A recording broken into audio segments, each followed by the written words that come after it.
We'll take you below the surface for a look back at life as a coal miner.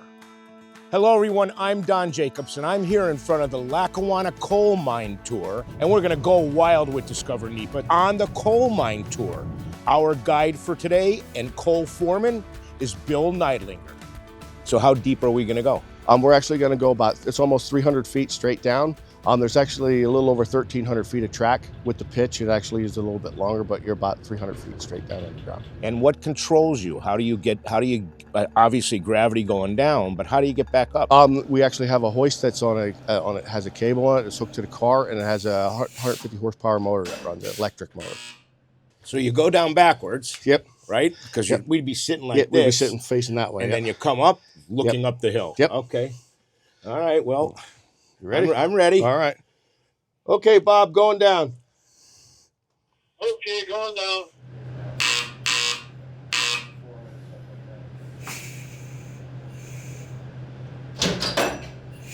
You said it's gravity pulled going down. Yep.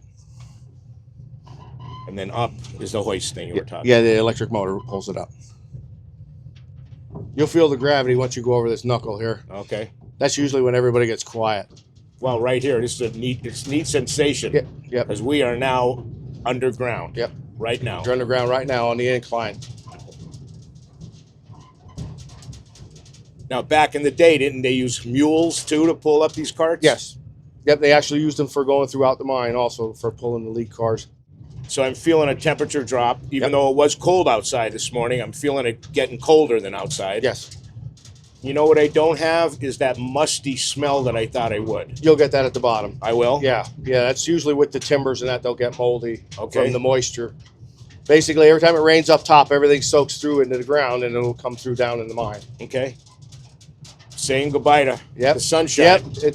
One more knuckle and it's gone. No kidding. Yep. It's kind of hard to explain until you've experienced it. That's why a lot of people, when they come here, they're like, they didn't realize what it takes to keep a mine like this in operation. The temperature down there is usually around 40 to 50 degrees. It's pretty steady, but when it gets pretty cold outside with the fans running, it actually pulls that cold air down. It makes it a little bit colder. So to get from top to bottom, how long on the tour? Roughly about an hour. Okay. Altogether. Back and forth. Back and forth, yep. Sometimes a little longer, sometimes a little shorter. It just depends on the group. If you have a group that's really, interested, you could be down here an hour and a half sometimes. Wow. And not even realize it. Yeah. We are at the bottom. We're at the bottom of the mine. We're actually going to walk through what we call the 𝗚𝗏. Right. And then we're going to go through a rock tunnel to actually take us to the Dunmore 1 and the Dunmore 2. So this is the part that I like the best. I enjoyed the ride, but now I get to feel it, walk through it. We'll stop. This would be our first stop right here. This is where we'd explain where the different coal veins are here. Pretty much all of these veins here actually outcrop to the surface, so they knew they were there. So what they did, they actually followed those veins from the surface and followed them all the way down. Okay. So that's how they mined them. And this is the 𝗚𝗏 bed? This is actually the 𝗚𝗏 bed. Turn around and look that way. That's solid coal from top to bottom. Now this vein will actually pitch down, flatten out into the valley, and come out on the other side on the Montage Mountainside. So this is the valuable stuff that they came down for. That's coal right there. Wow. Big timbers here. They really don't support anything. No? They're here as an early warning sign. If this top takes any kind of weight, these will actually start to crack and pop. Most of them at the bottom have like a pencil tip point on them. Yeah. So they'll take the initial sag, but after that, if this top wants to break, it'll break. Right. This ain't gonna stop. But you don't say that in tours. Yeah. Because you just made me think a real lot. The old timers used to say, if you hear them talking, it's time to start walking. Basically, I'm one of the mine foremen that are here. There's two of us. My father's also the other mine foreman. I worked underground for about 16 years. Basically, right out of high school, I went to start working for my father. He worked in what they called a bootleg mine, and I've worked for him ever since. We'll stop up here. This is one of the first shafts. You can walk right up to the fencing and look down. Oh, boy. Now there's a seal there at the bottom, but it goes down about roughly 60, 70 feet, and that's where the water level's at. And that's Big John. You have a mannequin up there? Yes. He got new clothes on this year. With it being damp down here, everything rots and falls off basically. So he's actually got my shirt and Pops' pants Big on. John. Yep. Big John. I'll bet you school groups and families come in here and they must ask the most crazy questions. Yeah, sometimes. And the question they ask the most is, where do you go to the bathroom? And we try to tell them up top, there's no bathrooms down here. There's no bathrooms. Relics of all kinds are positioned along the way, like this electric trolley and a cart for transportation. It's nothing like the big yellow Cadillac we came down on. Right. It was basically just a mine car with slanted boards in. All the miners would sit here on the boards. Once they got to the bottom, they'd pull these boards out and they'd start loading this full of coal. Oh, yeah. Oh, yeah. So it's Yep. multitasking, right? Yep. Now this here is a chain conveyor, or a jalopy as they call it.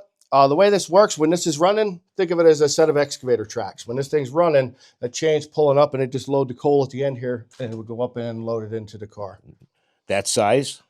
Yeah, pretty much. They wanted to try and keep it as big as they could get it. Bill talked a lot about dynamite and the equipment used to get ready for a blast.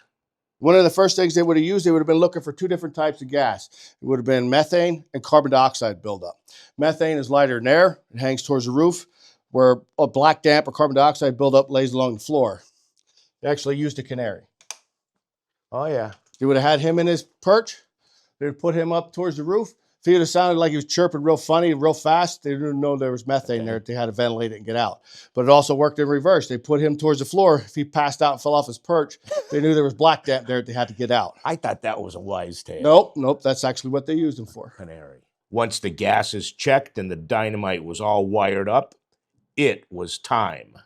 Say there's another miner working up there, they'd holler, "Fire! Fire! Fire!" just to let them know that they're getting ready to set off the explosions. They set off the dynamite. You're going to get it. You could have warned me a little bit. They set off the explosive and go back in there and shovel their coal up. Oh, my goodness. You must have so many people screaming. Oh, yes. Like, wow. The kids love it. Wow. Can I do it? Yeah, sure. It's just, Oh, is that the foot? yep. But you All right. hand motion. I just blew up the mine. That is so cool. We finished the tour and walked back to our ride.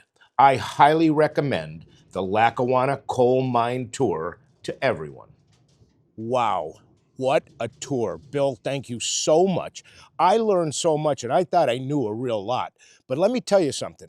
I was very surprised. I thought the whole tour was going down in that car, right? It was getting out of the car at the bottom, walking around and listening to Bill describe the history of coal mining. And on your way out, you get a certificate calling you an official coal miner. How about that? Now, for this episode of Go Wild with Discover NEPA and every other episode, you can go to discovernepa.com or subscribe on YouTube.